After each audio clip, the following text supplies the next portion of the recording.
Novo Normal, primeiro Congresso Interinstitucional Multidisciplinar, em parceria das faculdades Promove e Kennedy, de Belo Horizonte, Novo Milênio, de Vila Velha e Espírito Santo, e Centro Universitário Uni Santana, de São Paulo, instituições que prezam por inovação e qualidade no ensino.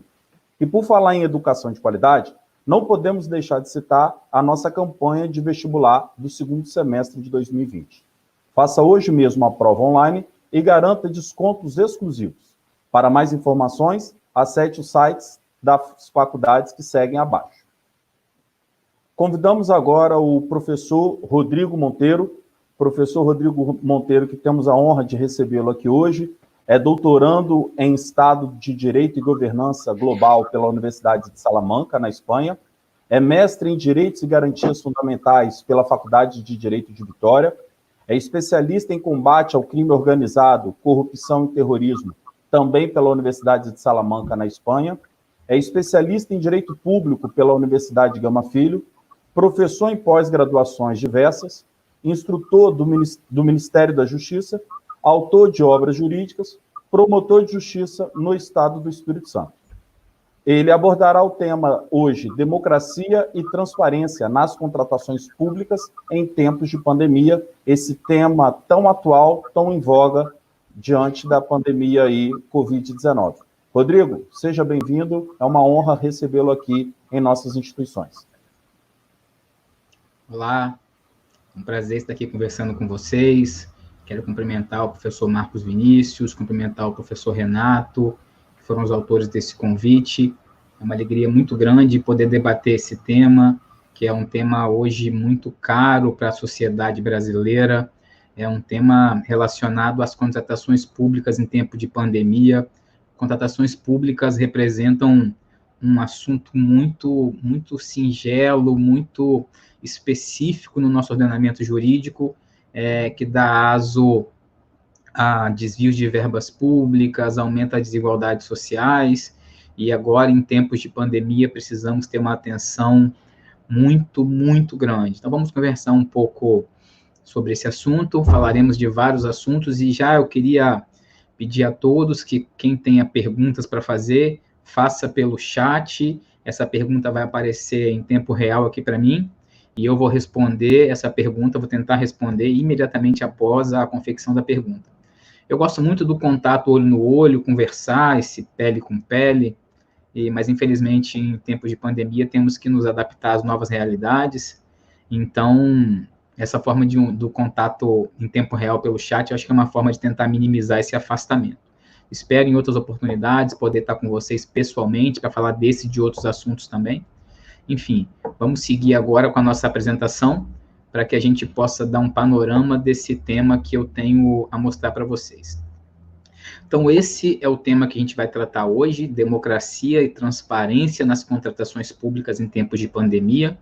Vou falar muito de democracia, da essência da soberania, isso é muito importante, coisas que nós brasileiros parece que nós esquecemos, que nós vivemos uma espécie de um termo novo. Estou fazendo doutorado agora, como o professor Marcos anunciou, e eu descobri um autor gaúcho da Universidade Federal do Rio Grande do Sul, o professor Marcelo, me falhou o sobrenome dele, um sobrenome um pouco complicado, e ele usa um termo da democracia inercial, que é uma forma de definição da nossa sociedade, que a sociedade brasileira vive uma espécie de inércia democrática, e nós precisamos superar essa inércia democrática, e em tempos de pandemia, em tempos desses problemas diversos causados pela pandemia, essa democracia inercial, somado a essas possibilidades que a pandemia traz, nós temos tudo para vivenciarmos um grande período pós-pandemia, que talvez vai ser um período muito complicado, muito sangrento na história democrática brasileira. Vamos seguir, então, para a nossa apresentação. Nós vamos agora falar de um tema que é bastante interessante. Eu vou fazer um sorteio apenas para os presentes, para quem está participando desse evento. O sorteio vai ser desse livro, que está na postagem, Corrupção e Controle Social, é o meu livro, meu primeiro livro, que trata de combate à corrupção na perspectiva da sociedade, não na perspectiva dos órgãos de controle. Não é um livro jurídico, é um livro que todo mundo pode ler. Eu acabei de fazer agora, há 5 minutos, uma postagem na minha rede social do meu Instagram, que é @rodrigomonteiro.es, ES de Espírito Santo, e nessa postagem não fala nada de sorteio, uma postagem sem comentário, sem nada. Então, essa postagem é dedicada a você que está nesse evento agora. Então, você chega nessa postagem, segue o perfil e coloca lá, eu fui, e o nome da sua instituição. Tem que saber para onde que é o ganhador. Então, você comenta, não precisa marcar ninguém, não precisa marcar amigo, marcar nada. Você só bota, segue a página, porque é um sorteio automático, eu vou fazer amanhã às 13 horas, um programa de computador que vai fazer esse sorteio. Você bota lá, eu fui, e bota o nome da sua instituição. Se você é público externo, não faz parte das instituições que fazem parte desse evento, pode botar somente eu fui, não tem problema, ok? Então, isso vai ser essencial para que nós façamos o sorteio, que vai ser divulgado amanhã, às 13 horas, e o ganhador vai ser comunicado, mantém contato comigo por rede social, que a gente manda o livro por correio, com a dedicatória, sem custo nenhum, custo zero. Ok? Vamos seguir, então, para a nossa apresentação e falar agora do que nos interessa, que tem a ver com o tema do nosso evento. Vai aparecer para vocês agora uma imagem essa imagem, ela pode não dizer muita coisa para quem está enxergando essa imagem. Eu ainda, quando eu estava fazendo mestrado, eu li um livro em espanhol de um autor chamado Jorge Malaenseña, que ele fazia menção a um outro autor espanhol chamado Alejandro Nieto. E o Alejandro Nieto falava uma frase que era mais ou menos assim, traduzindo para o português. A corrupção acompanha o poder, assim como a sombra acompanha o corpo. Lembrem disso. A corrupção acompanha o poder, assim como a sombra acompanha o corpo. O que isso quer dizer? Isso quer dizer, meus amigos, que onde tem dinheiro público, tem corrupção. Em qualquer lugar do mundo, seja na Dinamarca, na Noruega, na Suíça, no Canadá, na Itália, Estados Unidos, Japão, enfim, qualquer lugar do mundo tem corrupção. Em alguns locais, em maior ou menor grau, em alguns locais generalizada, em outros não generalizada. Agora, o que me chama a atenção é a forma como a sociedade, em geral, e os órgãos de controle, os órgãos de persecução, o sistema de justiça lida com a corrupção. Então, são vários fatores, nas minhas pesquisas de mestrado e doutorado, eu trabalho muito isso, são vários fatores que levam ao crescimento e ao fomento da corrupção. E eu repito, a corrupção em todo lugar. A corrupção não é algo tupiniquim, não é nosso. A gente não ganhou isso de presente dos portugueses. Mas a forma como o Brasil, a América Latina em geral, mas sobretudo o Brasil, que é a nossa realidade, a forma como nós lidamos com a corrupção é algo ainda bastante emblemático que precisa ser melhor compreendido. É difícil você explicar como pessoas, políticos de carreira, que já estão na vida pública há 30, 40 anos, envolvidos em dezenas de escândalos de corrupção, envolvidos em dezenas de processos que tramitam no STF ou nos tribunais com foro privilegiado, daí o motivo da manutenção do foro privilegiado, que nos tribunais a tramitação dos processos é um pouco mais lenta. Então, você não consegue explicar, a gente não consegue explicar como que essas pessoas conseguem se manter no poder. Na eleição passada, 4 anos atrás, vimos exemplos claros de senadores da República envolvidos em esquemas de desvio de dinheiro público, investigados com foro privilegiado, que tinham a plena certeza que perderiam a reeleição para o Senado, se candidataram a deputados federais e foram eleitos como deputados federais para se para a manutenção do foro privilegiado. Então, assim, a gente não consegue compreender como isso ainda é uma realidade no Brasil. Aqui eu faço um paralelo bem rápido sobre a lei de ficha limpa. Né, isso veio à minha cabeça, vocês vão perceber que as minhas apresentações não tem muito roteiro, eu vou falando de acordo com o que vai, enfim, nascendo na cabeça.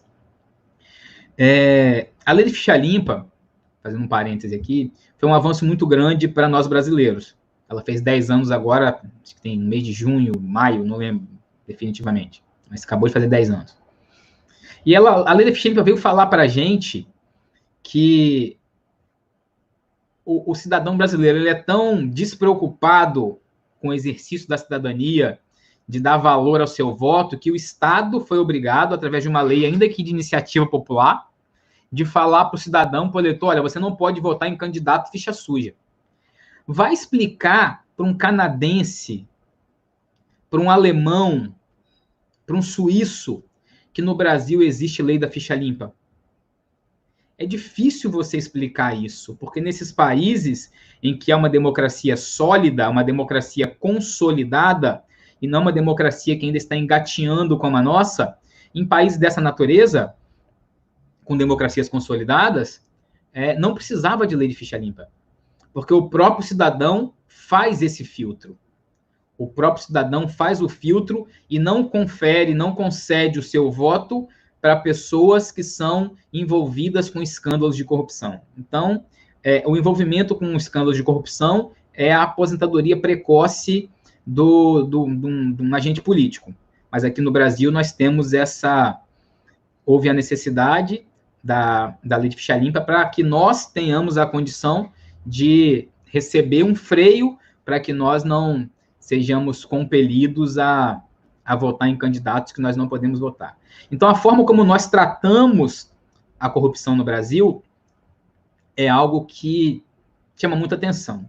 E quando eu falo de cidadania, é preciso trazer em mente alguns conceitos básicos de soberania. O que eu falo de soberania? Vamos seguir na apresentação, que a gente vai ter uma visão um pouco mais adequada do que eu tenho para falar para vocês. Quando eu falo de soberania, eu falo que todo poder emana do povo. Então, nós somos os donos do poder. E quando nós somos os donos do poder, nós somos os responsáveis por tudo que é dinheiro público, tudo que é órgão público, todos os agentes públicos, tudo. O Estado existe para nos servir. O Estado existe para nos servir. E o Estado brasileiro, ele existe para tentar diminuir as contradições existentes nesse nosso país de proporções continentais. Por que eu falo de contradições? E aqui, pensando nessa palestra, eu trouxe um hidrante na beira de um oceano. Porque você gastar dinheiro para colocar um hidrante na beira de um oceano é uma contradição enorme, porque a água está ali, a 10 metros, não precisava disso. Lá no artigo 3º, 2º da Constituição, nós temos lá os objetivos da República Federativa do Brasil. E alguns desses objetivos guardam sentido com a erradicação da pobreza, a construção de uma sociedade mais justa e igualitária, a diminuição das desigualdades sociais e regionais. Aí eu pergunto para vocês, como ofertar políticas públicas que vão levar à diminuição da pobreza, que vão ocasionar a redução das desigualdades, se basicamente quase 1/3 do que a gente produz é desviado pela corrupção? Há pesquisas, várias pesquisas, né? Algumas com base científica mais consolidada, outras nem tanto, mas eu já vi algumas dizendo que se não houvesse corrupção no Brasil, a renda per capita de cada brasileiro aumentaria 30%. O PIB brasileiro aumentaria em 30%. Então, a corrupção, ela oxigena, ela é um combustível para essas contradições, porque ela tem duas finalidades, duas consequências. Uma consequência material e uma consequência imaterial, intangível. Na consequência material, a corrupção desvia o dinheiro público, que deveria ser usado para atender as necessidades, sobretudo daquelas pessoas em condição de vulnerabilidade. A corrupção, ela encarece os serviços públicos, porque ao fazer uma obra, ao contratar uma empresa para fazer uma hidrelétrica, uma ponte, uma estrada, o que quer que seja, são tantas irregularidades que eu preciso pagar como empresário, preciso pagar propina, preciso pagar para o cara que faz a medição, preciso pagar para quem vai pagar, para quem vai fazer o pagamento do meu trabalho. E esse custo da corrupção, ele é revertido, encaminhado, elevado para o custo final da obra do serviço público. E quem paga isso somos nós. Então, a corrupção, ela gera diminuição de receita, ela gera encarecimento dos serviços prestados, ela gera descrédito, agora vem as consequências imateriais, ela gera descrédito nas instituições. O cidadão passa a olhar para as instituições públicas e não enxerga nas instituições alguém ou um ente qualquer que está ali para representar os nossos direitos, os nossos interesses. Então, a corrupção, ela tem um papel, uma característica desagregadora, que é algo surreal, e ela, em resumo, ela mina a confiança do cidadão, mina a autoestima da sociedade. A gente vai seguir na nossa apresentação.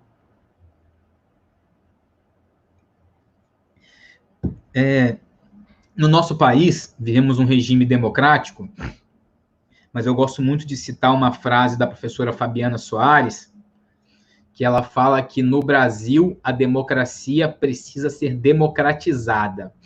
Então, nós temos no Brasil uma democracia teórica, mas não temos uma democracia prática. O cidadão pensa que o único dever dele enquanto cidadão é ir lá na urna eletrônica e colocar o seu voto. Só que o votar é uma das facetas da democracia.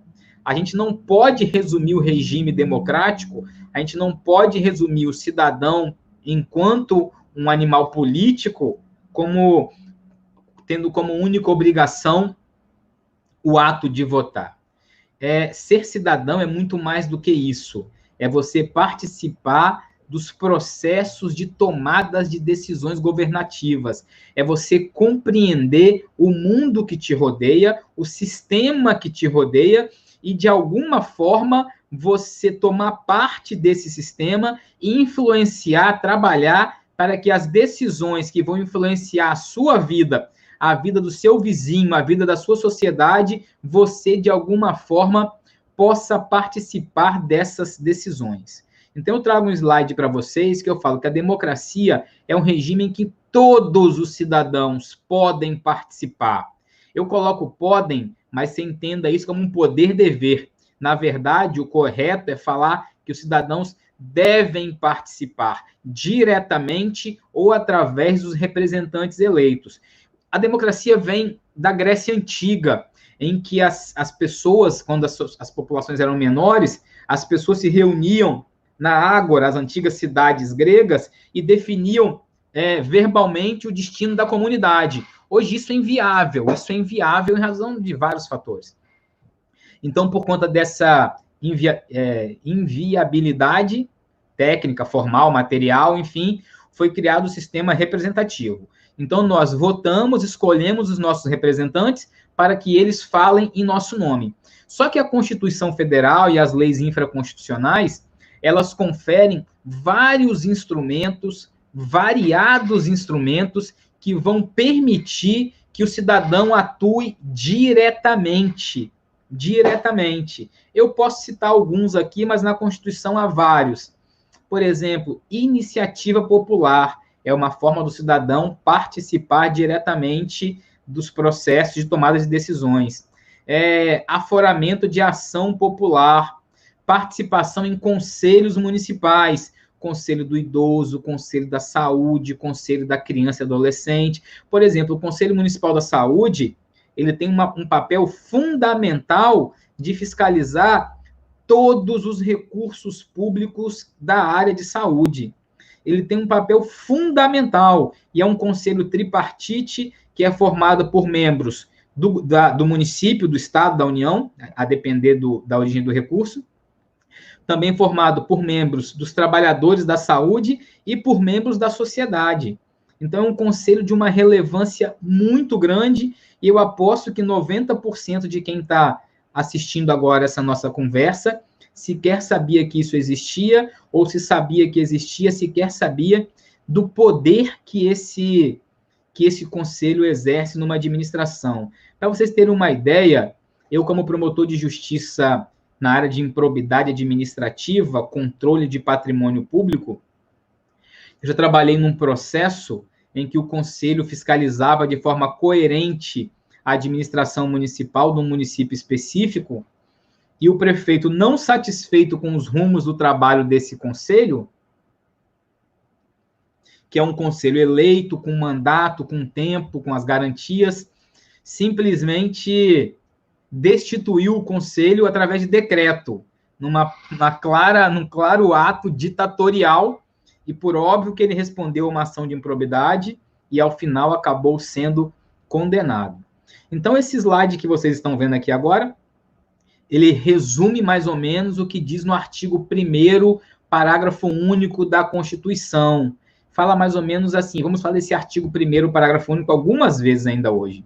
Todo poder emana do povo, que o exerce diretamente ou por meio de seus representantes. E é uma coisa que a gente tem que compreender, vamos seguir na nossa apresentação, é importante vocês compreenderem que o poder é nosso. Nós, enquanto cidadãos, somos os donos do poder. O Estado existe para atender o cidadão, e não o cidadão que existe para atender o Estado.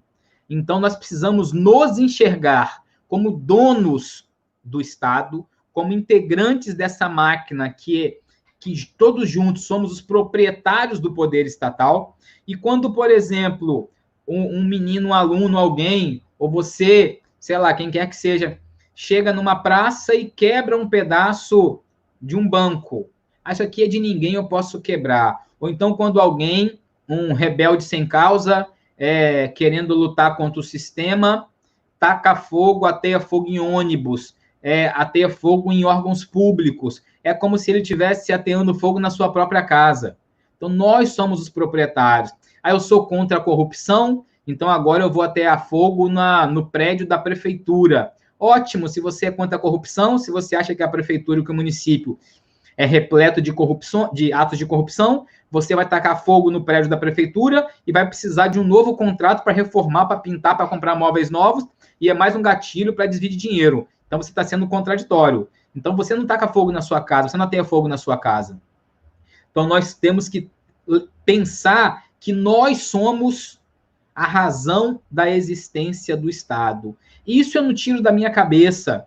Isso está na Constituição, isso está na Declaração Universal dos Direitos do Homem, como você vê nesse slide, no artigo 21.3. A vontade do povo será a base da autoridade do governo.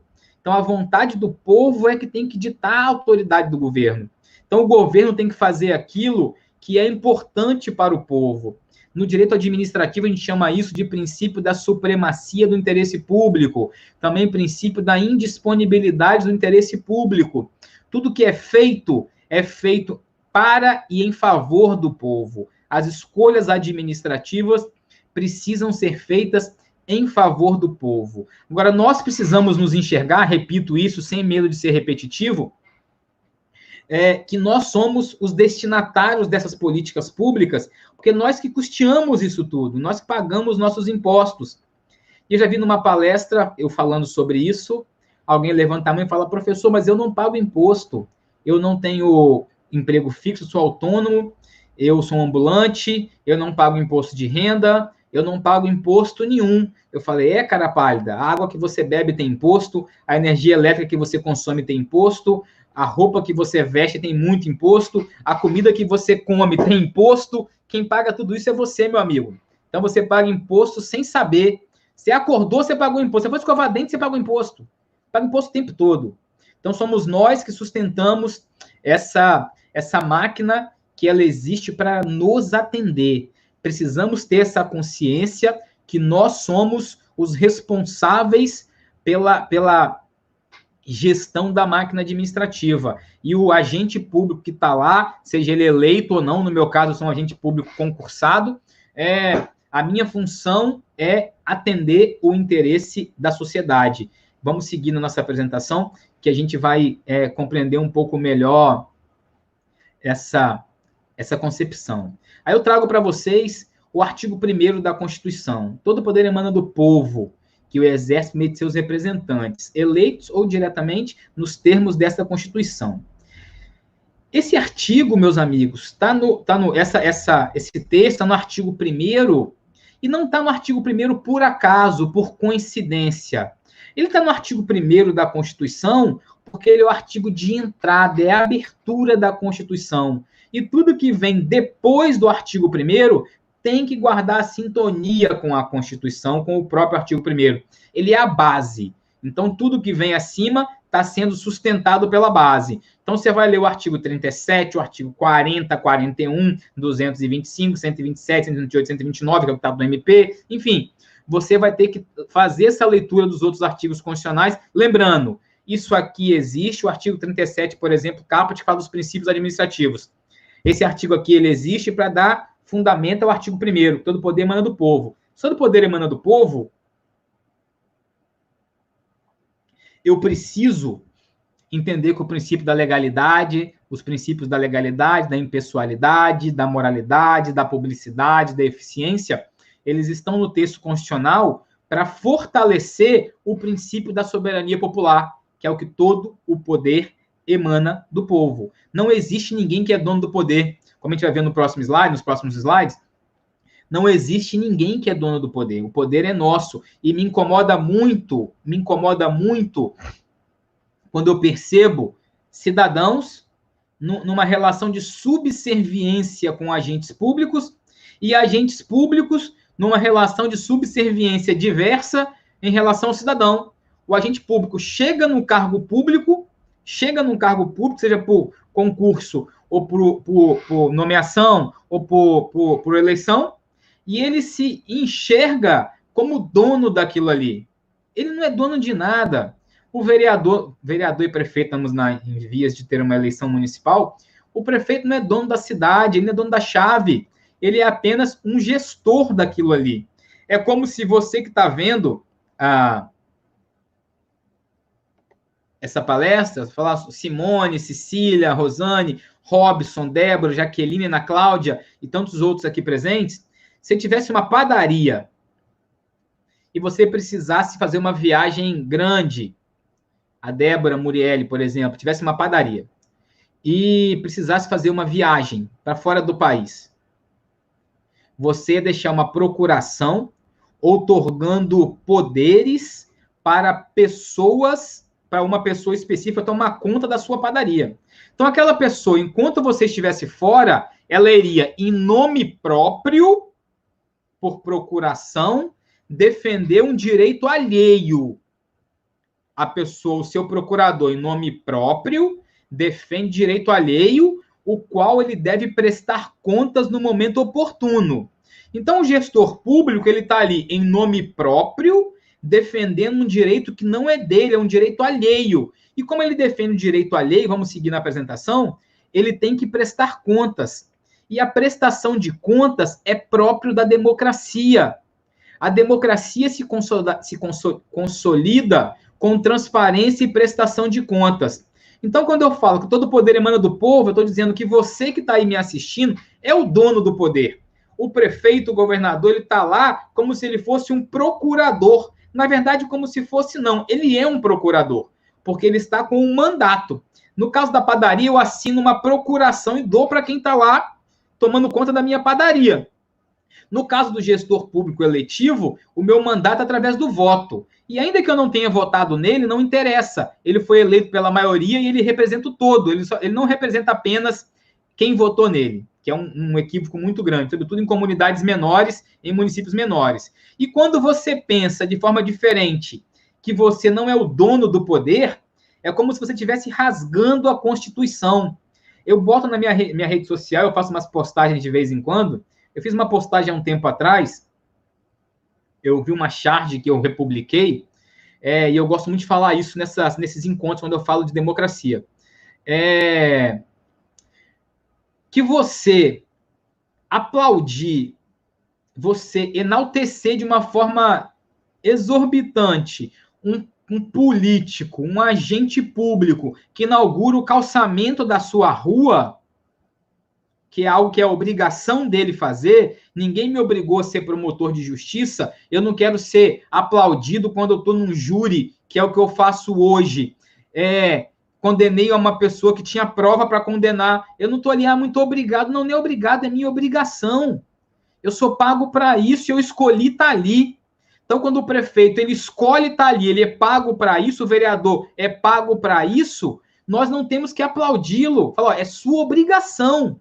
Isso é o princípio que tem o professor Juarez Freitas, do Rio Grande do Sul, fala que é o princípio que tem relação com o direito fundamental à boa administração pública.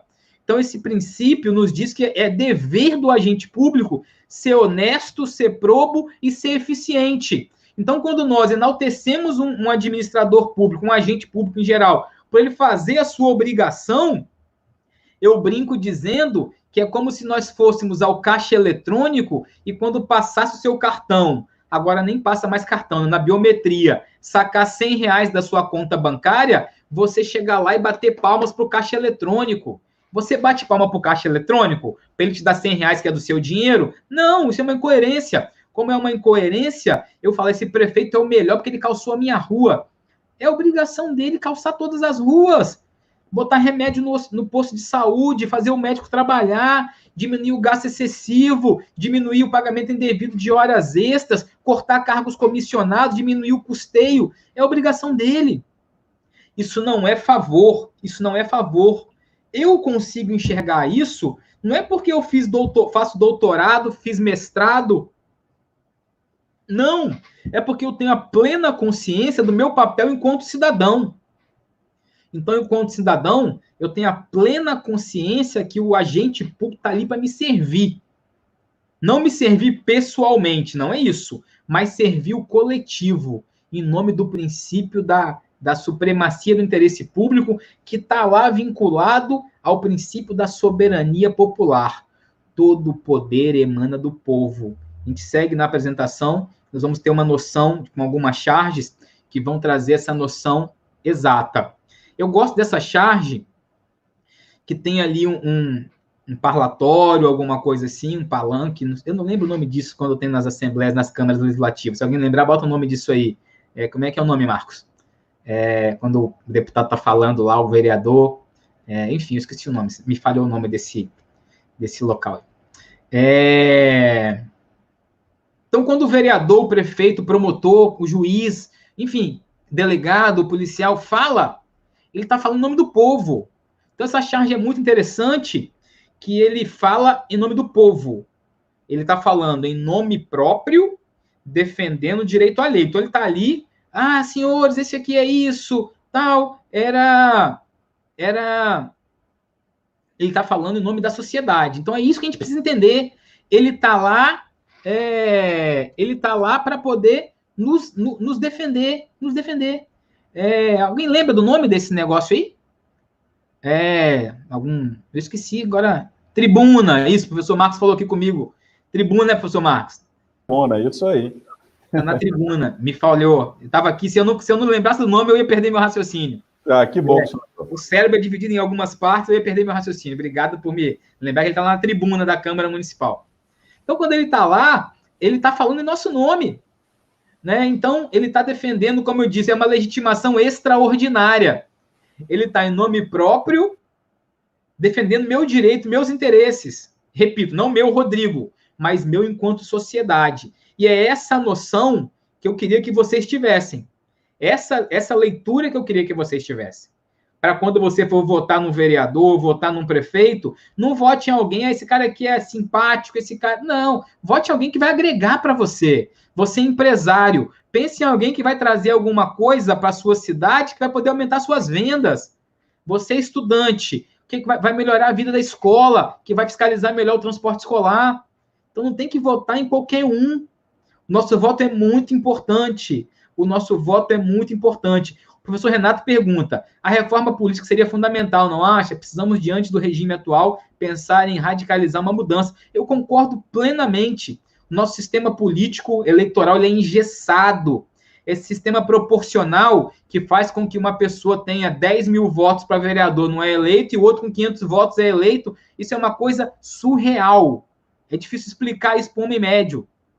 Isso é surreal. Então, nós precisamos mudar o sistema. Eu não sei qual é o melhor sistema. Eu gosto bastante da ideia do voto distrital, né? Ou distrital do distrital misto, em que você pega, por exemplo, o estado do Espírito Santo e mapeia em regiões, e cada região, pelo número de habitantes, vai ter um parlamentar naquela região. Eu acho isso bastante, porque isso gera representatividade em todo o estado e não gera, por exemplo, no estado que temos 30 deputados, talvez 25 sejam da Grande Vitória, né? Isso é desproporcional, por mais que os 30 eleitos tenham que defender os interesses do estado inteiro, mas eu acho que você fazendo uma votação por distritos, você barateia as campanhas, não é o cara que é do interior do norte, não precisa ir para o sul do estado pedir voto, isso dá chance de uma boa liderança daquela micro-região, através só da sola de sapato e agora da rede social, conseguir talvez competir com o poder econômico, porque hoje o cara, para se eleger um deputado federal no estado, o nosso estado é pequeno, outros estados que estão nos vendo são estados grandes, ele tem que ter um avião, um helicóptero para poder fazer campanha para lá e para cá, isso é desproporcional, fere a isonomia. Então o voto distrital é uma coisa que eu sou um pouco, não vou dizer favorável, mas eu sou simpático ao voto distrital. Mas isso não é o objetivo da nossa conversa hoje. Vamos seguir no nosso raciocínio. Então, quando a gente segue o princípio da representação, a gente lembra que o cara fala em nosso nome. Essa charge eu gosto muito dela. Esse aqui é meu livro, né? Meu primeiro livro, que trata de controle social e combate à corrupção. Eu queria que essa charge que vocês estão vendo agora fosse a capa do meu livro. Mas eu não consegui achar o autor dessa charge na internet e eu fiquei com medo, como diz meu filho pequeno, da copyright, de dar algum problema de direito autoral. Mas essa imagem mostra para mim, ilustra, e eu gosto muito dela, o tamanho do nosso poder. Então aí eu tenho um agente político na ponta de uma madeira, num abismo. Esse abismo eu leio como um abismo político, né, um buraco negro da política, e na hora que nós entendermos que esse cara não nos representa, a gente vira as costas e ele cai, ele não volta nunca mais para a política.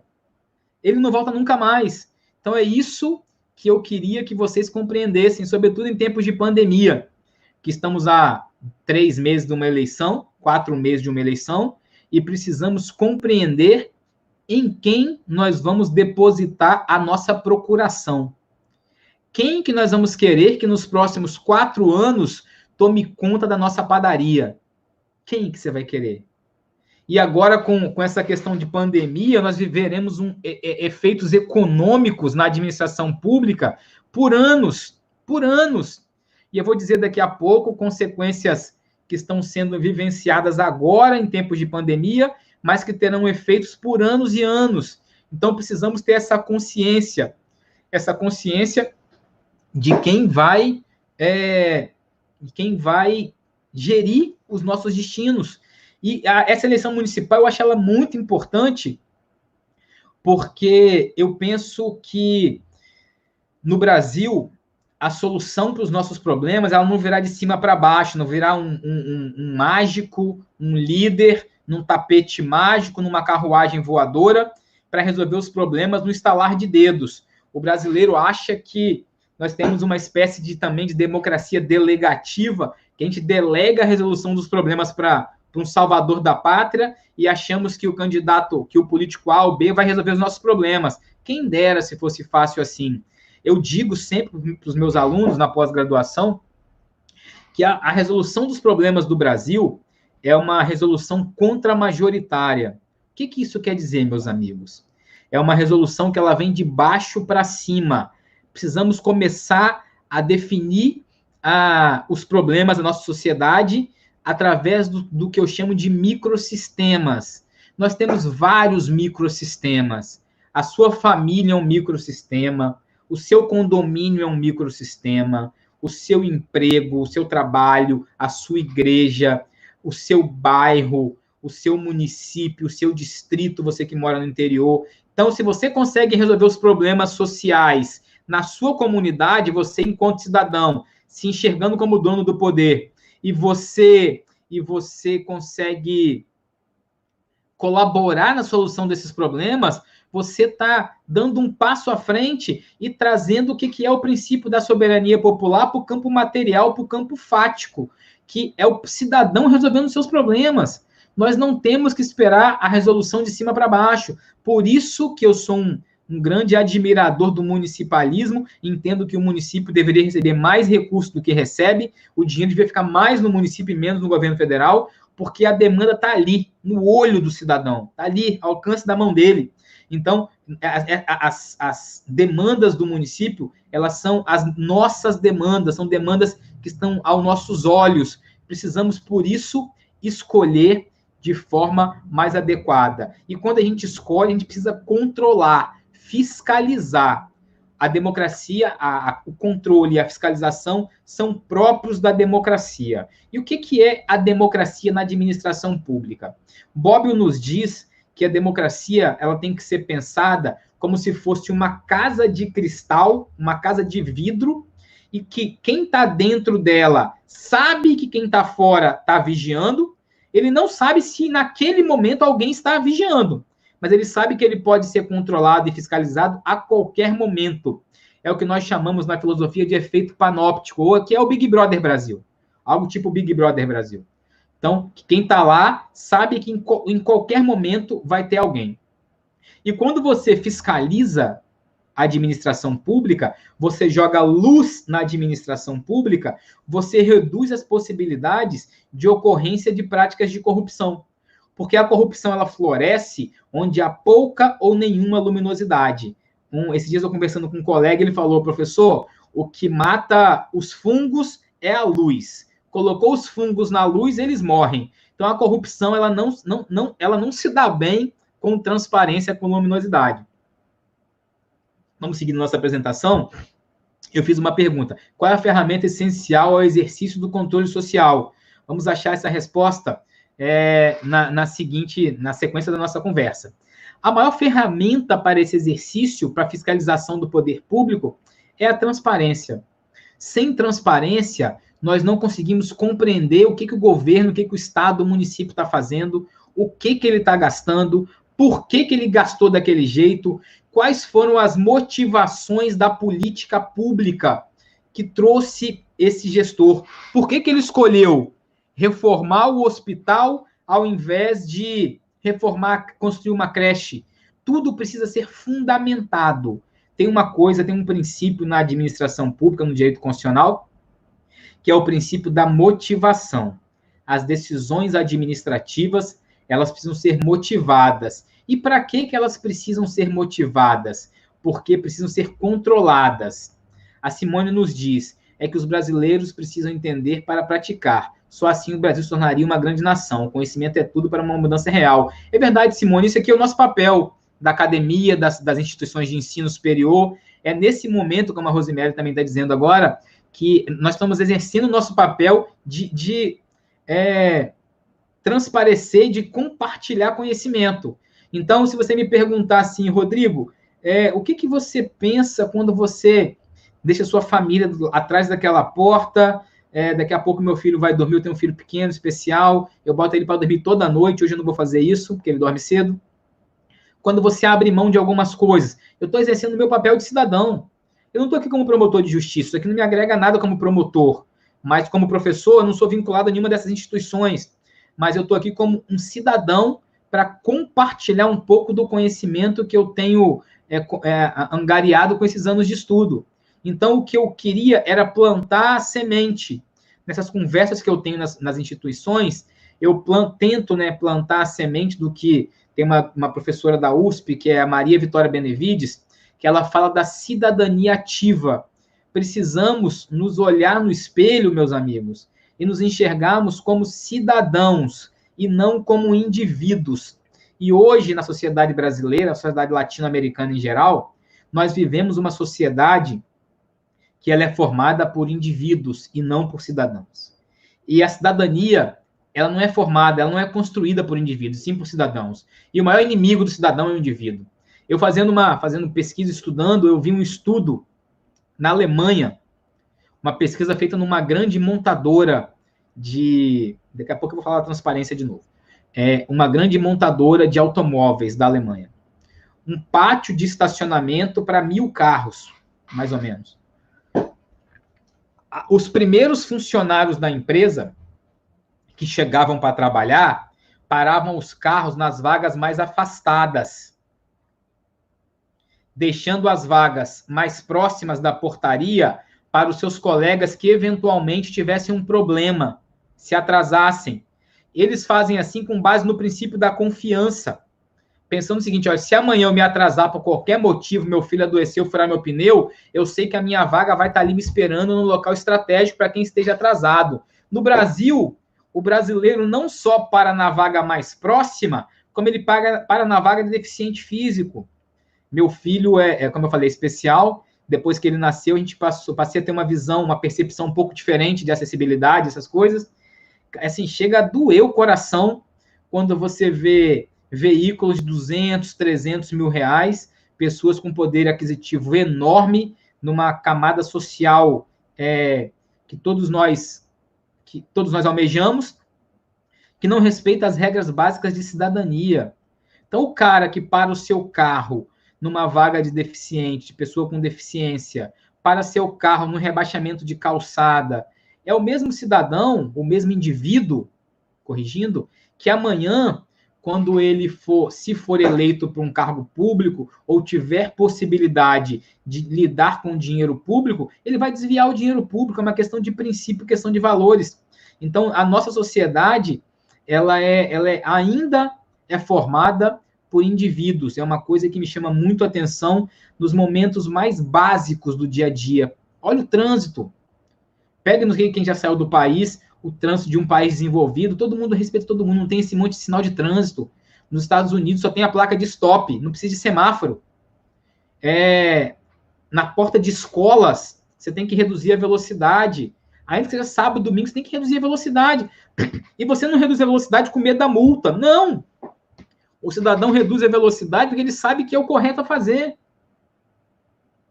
Então, no dia a dia, a gente percebe a diferença no processo civilizatório de alguns países em relação à América Latina. Qual é a causa disso tudo? São vários fatores sociológicos, enfim, que vêm desde a colonização. Não vamos entrar nesse mérito aqui agora.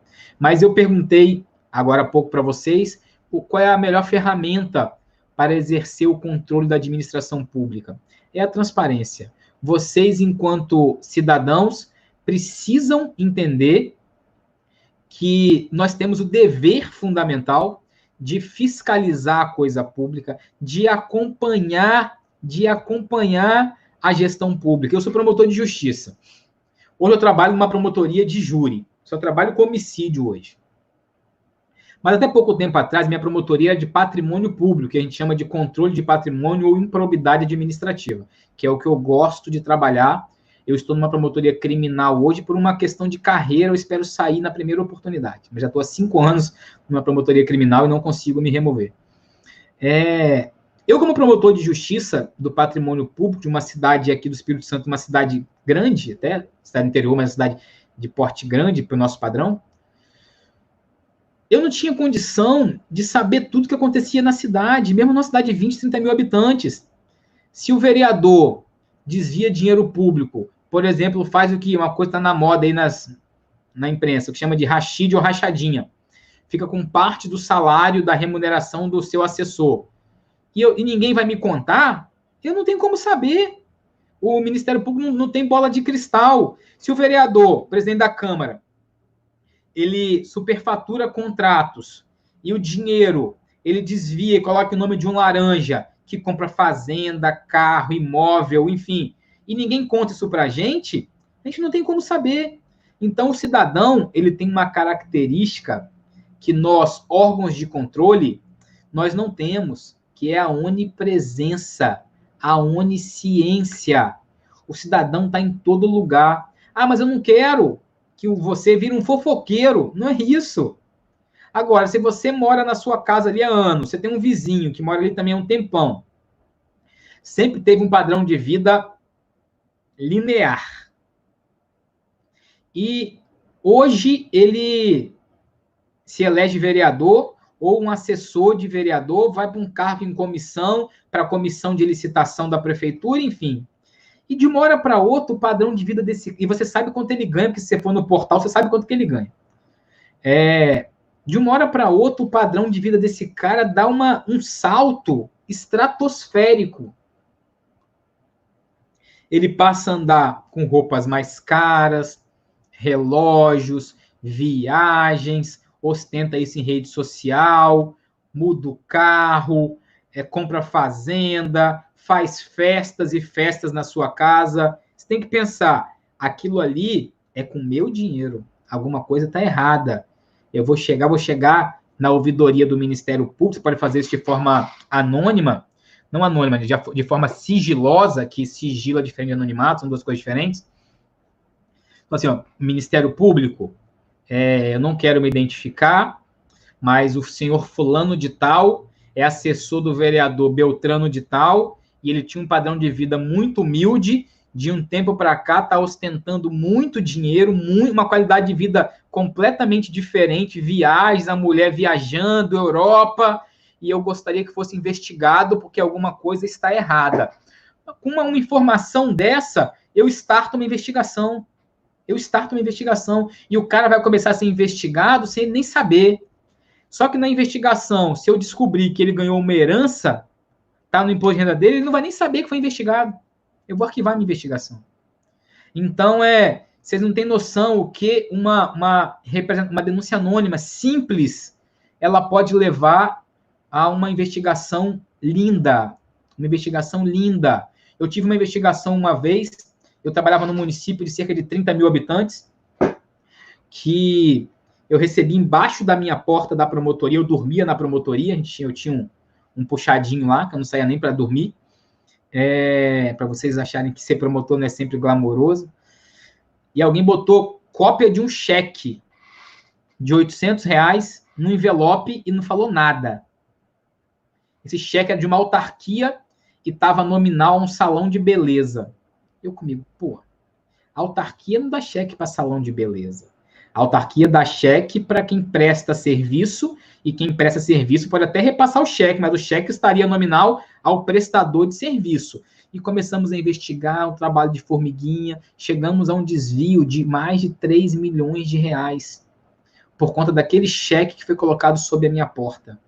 Levou à prisão de pessoas, ação de improbidade com mais de 20 réus, por conta disso.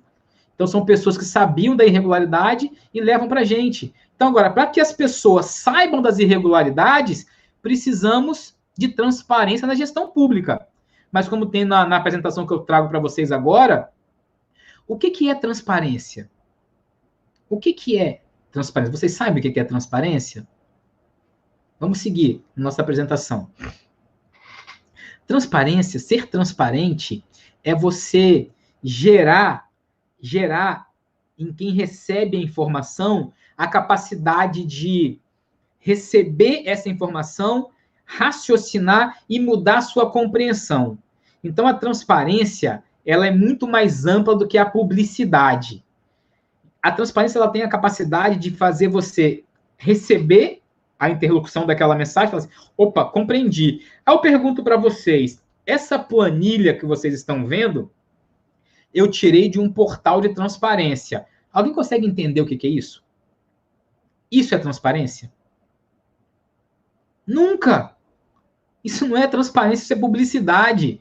E a publicidade é algo estanque, algo objetivo. O que nós desejamos é que essa informação dessa planilha, ela seja apresentada de uma forma que o cidadão consiga entender e exercer a sua cidadania ativa de fiscalizar o governo, fiscalizar a administração pública. Então, não adianta colocar informação de forma cifrada, de forma taxada no portal de transparência, se o homem médio, o porteiro, o pintor, o professor, o cara que não é técnico, olhar uma tabela dessa, ele não vai entender nada. Não vai entender nada. Vamos seguir, por gentileza. Agora, a transparência é aquilo que você recebe a informação e gera em você uma capacidade de conhecimento. De conhecimento. A transparência tem 3 vertentes, meus amigos. 3 vertentes.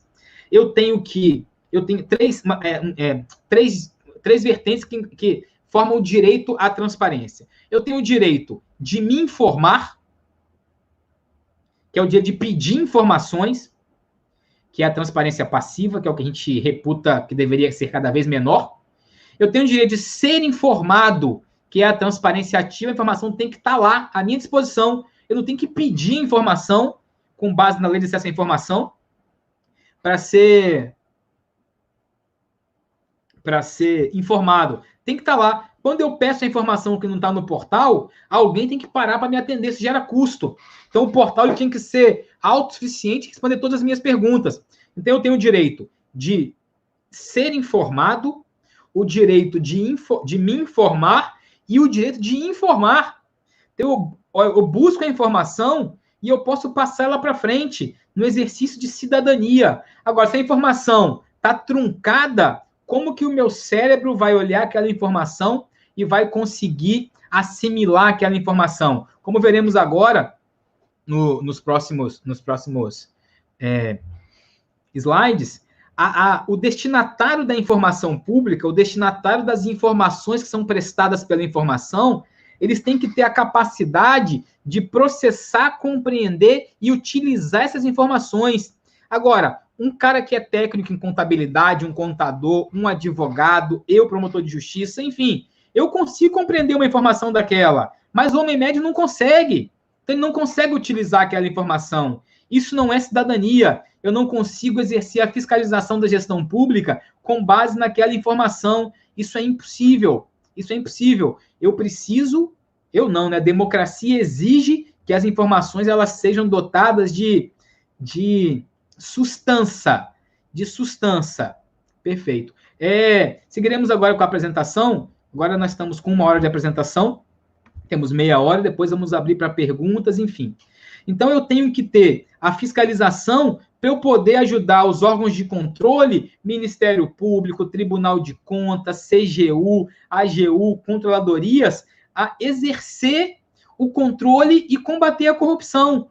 Porque é impossível você construir um conceito estanque de atos de corrupção. Tanto que a lei de improbidade ela é uma lei de conceitos abertos. É uma lei de conceitos abertos, que é impossível você colocar igual um homicídio, matar alguém. Ponto. Você sabe o que é matar alguém? Subtrair coisa ali é móvel. Isso é roubo ou furto, a depender, né, com uso com ou sem violência.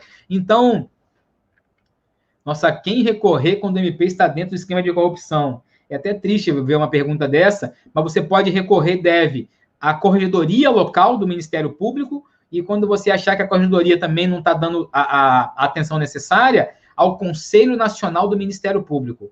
Você pode fazer representações ao Conselho Nacional e lá é feita uma fiscalização muito forte sobre nós, promotores de justiça. Esse conselho é um conselho que não é formado só pelo Ministério Público, lá tem representantes do MP, da magistratura, do Congresso, da OAB e da sociedade. Então, é um conselho bastante plurimo, bastante heterogêneo, e ele pode atuar na fiscalização. Então, como eu estava falando, obrigado pela ponderação. Eu não consigo ter uma lei que regulamente todos os atos de corrupção. Eu não consigo. Então, eu preciso ter uma norma aberta, como a lei de improbidade. Ela tem alguns artigos 9, 10 e 11, alguns incisos, mas ela é uma lei de tipificação aberta, porque, vamos ver, que eu não consigo tipificar os atos de corrupção num único ordenamento. Eu vi essa frase esses dias, eu achei bastante interessante, eu trouxe para vocês hoje. As formas pelas quais a corrupção aparece são tão numerosas, tentar relacioná-las é como verter o mar numa xícara de chá. Eu consigo colocar o mar numa xícara de chá? Eu não consigo. Eu também não consigo colocar numa lei todos os atos de corrupção, é impossível. Porque o ser humano, ele evolui quando os órgãos de controle chegam perto daquele ato de corrupção, eles inventam outro. O crime organizado, as entidades que se utilizam de órgãos públicos para desviar dinheiro público, é de uma criatividade que vocês não têm noção da criatividade.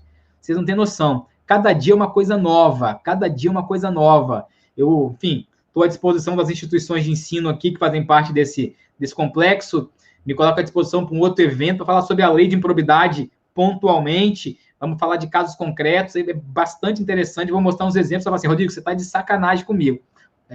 Você está de brincadeira comigo, né, Rodrigo? Que isso acontece. Acontece. E eu gosto de trazer os exemplos de casos que eu trabalhei, então eu falo como é que foi o processo e qual foi a consequência disso. Vamos adiante, que a gente vai agora falar de algumas formas de atos de corrupção que acontecem no dia a dia que você nem percebe. Uma empresa, quando ganha licitação para fornecer alimentação para merenda escolar, sim, estou aberta, se alguém tiver fazer uma pergunta, pode ficar à vontade, enfim, pode ficar à vontade. Essa empresa, ela tem no edital da licitação, tem o que ela tem que fornecer, qual é a proteína, qual é a forma, enfim. E na escola do seu filho, todo dia está comendo arroz com sardinha. Todo dia comendo arroz com sardinha. Então, a empresa ganhou um valor desse tamanho para fornecer uma alimentação balanceada e está fornecendo uma alimentação que não é de acordo com o contrato. Agora, se ninguém me denunciar isso, eu, promotor de justiça, vou saber que isso está errado? Não. Agora, você, mãe do aluno, para você saber se ele pode comer arroz com sardinha todo dia, está certo? Você tem que ir lá no portal, conhecer qual foi a empresa que ganhou a licitação e saber qual é a obrigação dela. Qual é a obrigação dela? Então, é uma forma de você controlar, saber qual é o objeto desse contrato, falar, pô, isso não está sendo prestado da forma devida. Então, o município está pagando algo que não está sendo prestado da forma devida. Enfim, acho que o professor Marcos vai fazer uma pergunta. Eu tenho uma pergunta aqui do Robson Gomes. O senhor está justamente falando de casos concretos, inclusive que o senhor, de uma forma muito combativa, atua no Ministério Público Capixaba.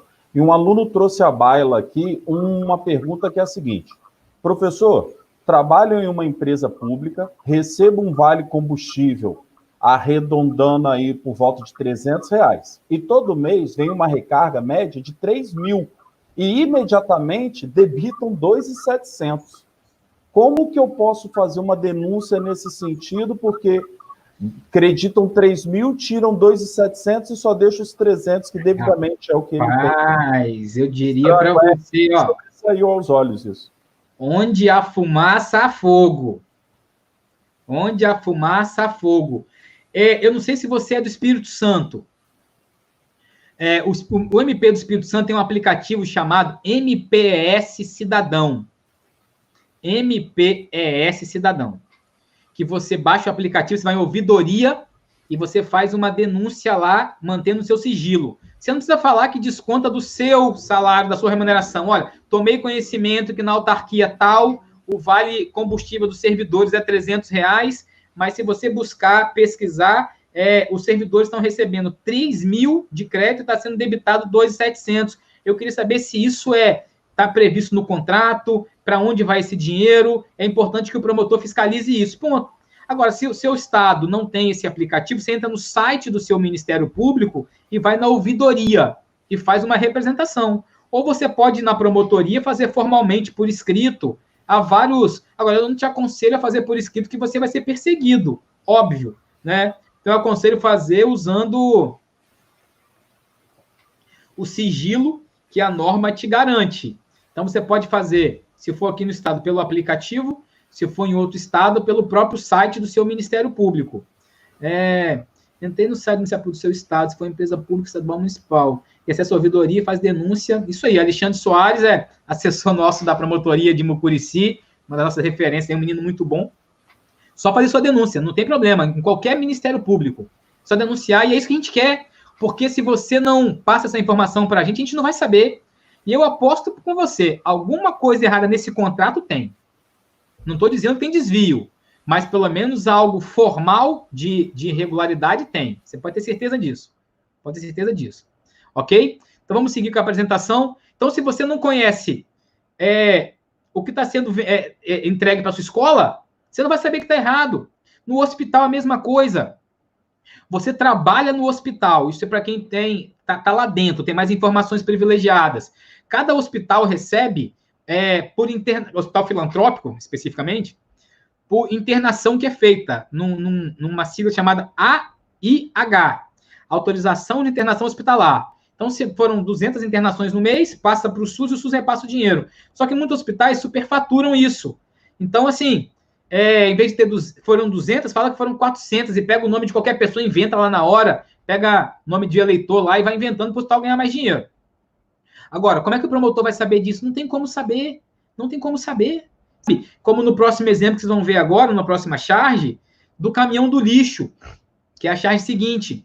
Você mora no município, no seu bairro, tem um caminhão do lixo que passa 3 vezes por semana. Em regra, esse caminhão do lixo, ele é contratado. E ele tem que passar, assim, no contrato fala, recolhe tanto de lixo, tem que passar tal dia, tal hora.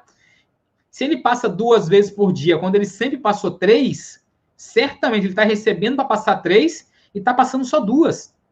Então, está ficando o contrato, está ficando mais barato para ele 33%. E certamente não está sendo fiscalizado e esse dinheiro é dividido com alguém. Esse dinheiro é dividido com alguém. Então, você denuncia ao Ministério Público. Vamos continuar, por favor. Aí você pergunta assim, Rodrigo, o que eu posso denunciar para o Ministério Público? Tudo. Tudo o que você imaginar que for de interesse coletivo ou interesse difuso, quer dizer, de todo mundo, você pode. Agora, você não pode ir para a MP e falar assim, MP, eu tenho uma casa de aluguel que meu vizinho aqui não está pagando, meu inquilino não está pagando meu aluguel. Isso não é papel do MP. O MP não lida com questões individuais, só com questões coletivas ou difusas, que é o interesse da sociedade. Nós estamos aqui para defender a sociedade. Então, você sabe de qualquer tipo de irregularidade, denuncie. Denuncie isso, porque nós não temos como ficar sabendo de tudo. Agora, em épocas de coronavírus, de Covid, os casos de corrupção estão pipocando de norte a sul do país, em municípios grandes, municípios pequenos, estados grandes, estados pequenos, e temos um problema agora que não é só a corrupção, é o mau uso do dinheiro por conta da inabilitação do gestor público. O cara quer fazer política com dinheiro público, quer aparecer bem na foto e faz um monte de porcaria com dinheiro público. Só que, às vezes, a gente não tem conhecimento disso. Aí eu faço uma requisição, eu recebo o contrato, cópia da licitação. Formalmente, meus amigos, a licitação está certinha.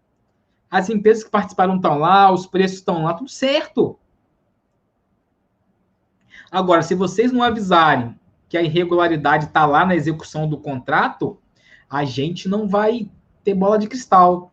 Então, hoje, nós temos uma preocupação enorme com o Covid, mas eu me preocupo também com a corrupção decorrente dessa pandemia, que é algo que o Covid vai passar, descobrindo, inventando a vacina, descobrindo a vacina. Se Deus quiser, em 1 ano não vai se mais falar em Covid, mas a corrupção, em decorrência do Covid, vai ser um problema muito grande.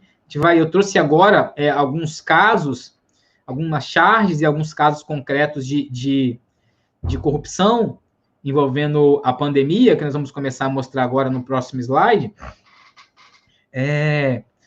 Uma charge que eu gosto muito também, antes da charge, desculpa, lembrei que estava, ainda bem que tem essa sequência. Eu vou fazer um paradoxo aqui entre Brasil, pode deixar no Brasil e Dinamarca. Brasil e Dinamarca. Por que Brasil e Dinamarca eu chamo isso de paradoxo?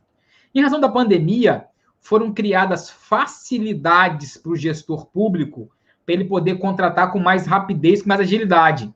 Então, antes das facilidades, nós tínhamos desvios de verbas públicas em contratações todo dia, das mais diversas modalidades.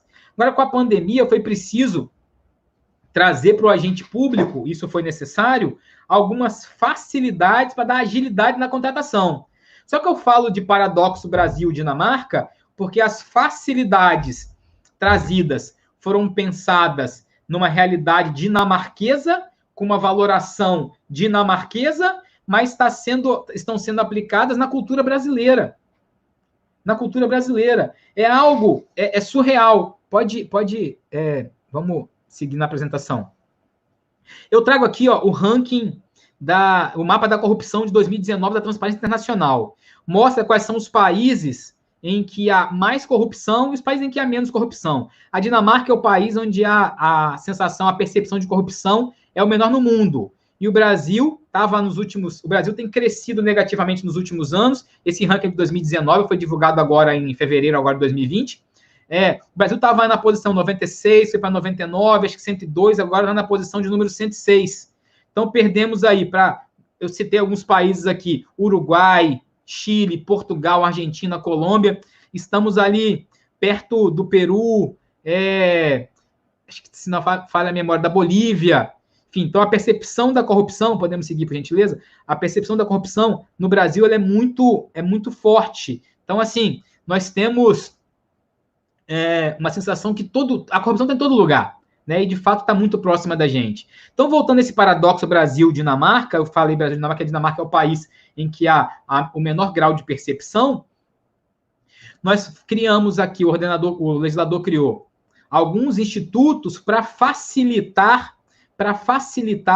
as contratações. A Lei 13.979, as medidas provisórias 926, 961, também tem a MP 966, né? E outros institutos legislativos que criaram, como vamos ver agora, algumas facilidades para as contratações públicas. Então, foram criadas, como você vai ver em seguida, várias facilidades. Por exemplo, dispensa temporária de licitação, dispensa de contratação sem estudo prévio, simplificação de termos de referência, presunção da situação de emergência. Isso é uma coisa sinistra, porque tem muita gente usando essas modalidades que a lei previu para contratar qualquer coisa. Serviço de engenharia, melhorar a internet, comprar carro, coisas que não têm relação nenhuma com a pandemia. Eu estava conversando com um colega, uma Câmara Municipal de um município qualquer, queria criar um projeto chamado Câmara Sem Papel. Acabar com papel, digitalizar tudo. É legal? É legal. Queria usar esses mecanismos de contratação direta para fazer. Mas isso não é pandemia. Isso não é pandemia. Então, a lei está permitindo agora contratar empresa inidônea.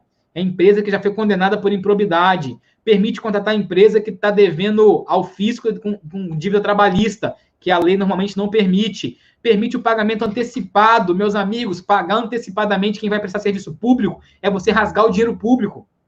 Mas, em tempo de pandemia, às vezes é necessário para conseguir um preço melhor. Permite a compra de equipamentos usados. Eu vi aí em algum lugar que um estado comprou respiradores que eram respiradores equinos para cavalo, que não servia de nada para a gente, o dinheiro é rasgado. E a lei que fala que pode pagar antecipado, depois fala assim, depois é só ir lá e cobrar de volta se não entregar. Pô, brincadeira! A empresa constrói um asfalto hoje que é para durar 10 anos, com 6 meses está todo rasgado, todo emburacado, e ninguém cobra nada, não há fiscalização, não há garantia. Então, nosso país, a gente vive uma cultura de corrupção na administração pública. Eu não digo que todo mundo é corrupto, mas há uma cultura do se dar bem, do querer levar vantagem. Então, foram criados mecanismos de facilidade que na Noruega seriam perfeitos, mas que no Brasil são usados para fazer o mal. Para fazer o mal. Rodrigo, você demoniza a classe política, como já fui acusado várias vezes. Não demonizo, não. Não demonizo, não. Nós temos muito mais pessoas boas do que ruins. Só que quando uma pessoa ruim chega num local estratégico, ela desagrega tudo. Ela desagrega tudo. Então, estamos em vias de uma eleição, pensar em quem nós vamos colocar naquelas cadeiras de prefeito, de vereadores, para evitar essas coisas que nós vamos ver agora na sequência da apresentação. Na sequência da apresentação. Duas chaves que eu gosto muito, que trata aí da compra com licitação e sem licitação. Com licitação, o dinheiro público vai embora numa mangueira mais fina, com a bitola menor, e na sem licitação, que nem de pandemia, de qualquer jeito, tudo é urgente. Tudo é urgente. Então, a pessoa compra, contrata sem qualquer critério. E aí vem a minha dúvida. Eu não sei se eu estou com mais medo hoje da corrupção ou do desespero do agente público para fazer o certo e acabar fazendo errado. Então, da inaptidão do administrador público.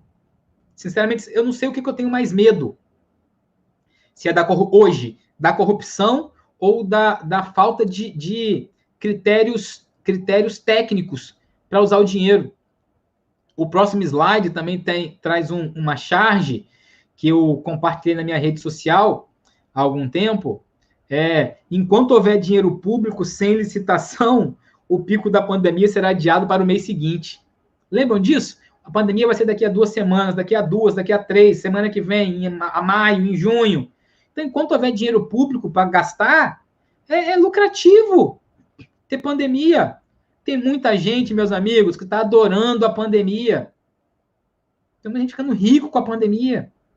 Eu trago agora exemplos que eu não conheço, não sei se são verdadeiros, são de portais confiáveis de internet, de desvio de dinheiro público, desvio de dinheiro público, não estou dizendo de corrupção, mas mau uso ou desvio, de norte a sul do país. De norte a sul do país. Contratações equivocadas de empresas sem qualquer condição de fornecer serviço que foram contratadas, gerando prejuízo ao erário. O professor Marcos quer falar alguma coisa. Doutor Rodrigo, como é que tem sido aí a atuação do Ministério Público e como que vocês têm recebido essas denúncias? A gente tem visto muito nos noticiários sobre dispensa de licitação justamente por conta da pandemia, sobretudo em caso de respiradores, ambulâncias. A gente tem visto até o Ministério Público, polícia aí atuando e prendendo alguns gestores públicos aí. Como é que isso tem sido aí na atuação de vocês enquanto membros do Ministério Público? O Ministério Público tem feito, no Brasil inteiro, criado gabinetes de crise dentro das instituições, com membros do Ministério Público com especialidade criminal, de tutela da saúde, de patrimônio público, com conhecimento contábil, para fiscalizar. Porque uma vez, Marcos, que o dinheiro foi embora, não volta nunca mais. É muito triste você ajuizar uma ação de improbidade contra um gestor público que desviou 10 milhões de reais, e quando você vai lá buscar o patrimônio, ele não tem nada em nome dele. Não tem nada, nem um passarinho para dar água.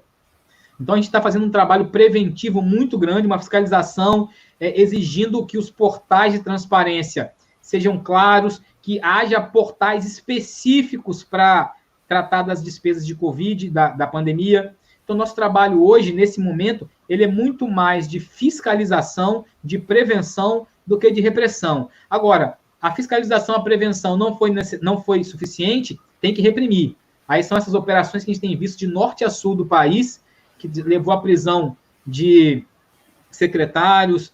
Um governador agora, semana passada, só não foi preso por um fio de cabelo, na minha leitura, porque a decisão do ministro falou o seguinte: olha, nesse momento não é hora de prender ninguém.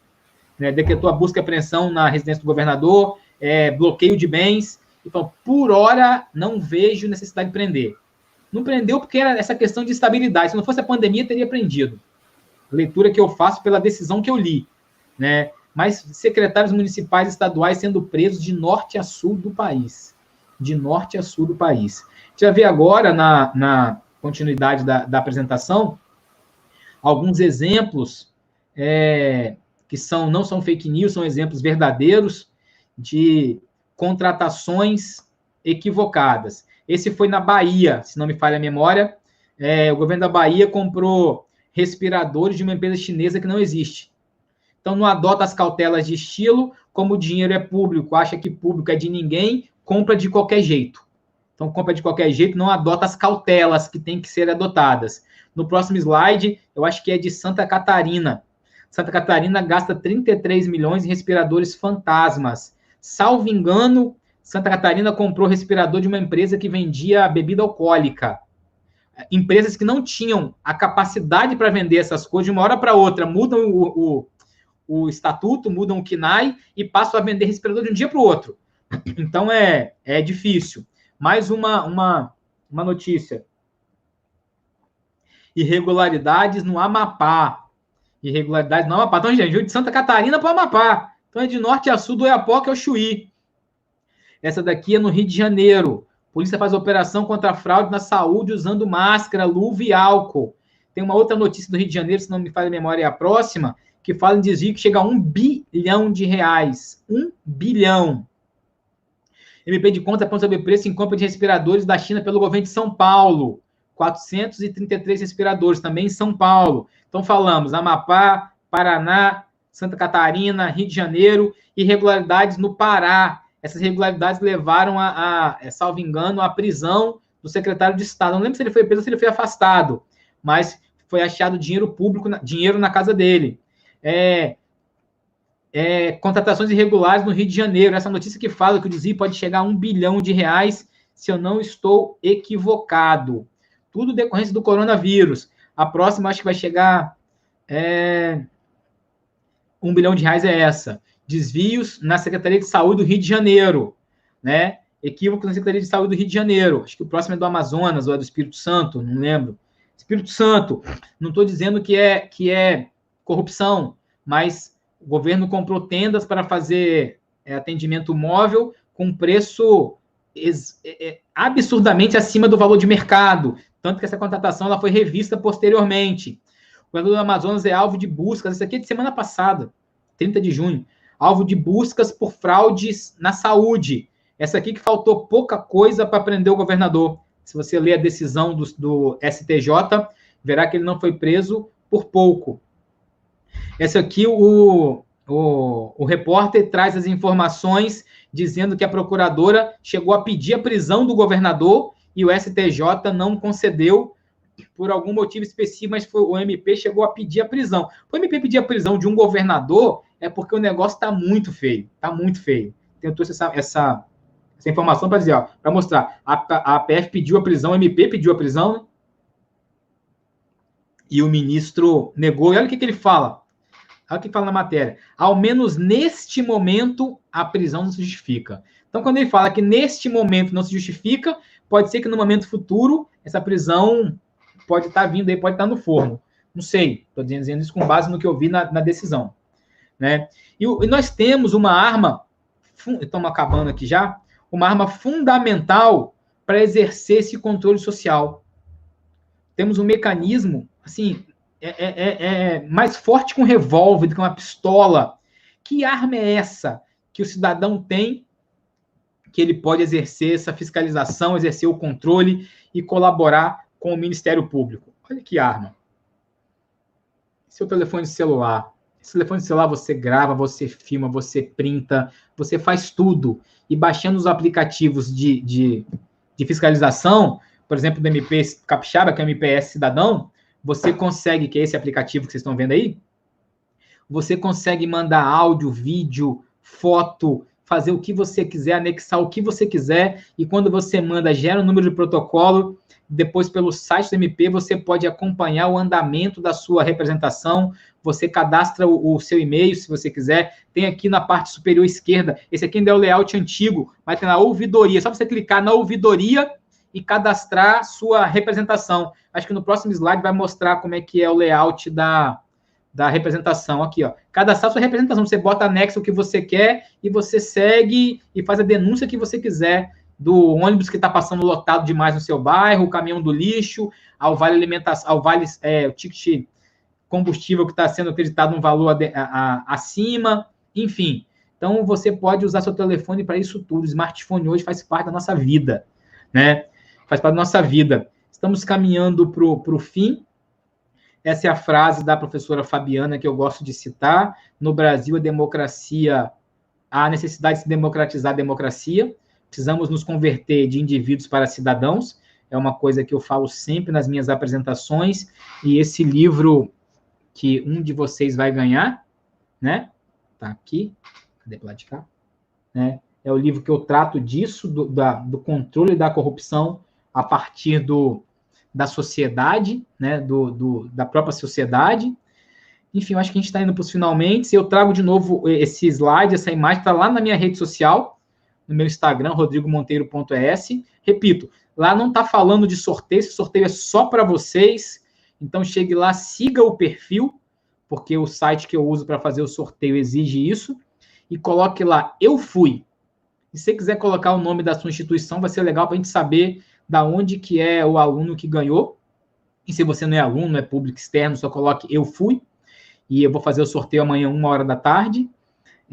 Eu vou entrar em contato por direct com o vencedor e, enfim, me passa o endereço que eu vou mandar o livro com custo zero. Ah, professor, eu não tenho Instagram, eu sou meio outsider nessa questão, pego o Instagram emprestado de alguém, mas eu aconselho a fazer uma rede social e aprender a seguir páginas que vão ser importantes para você.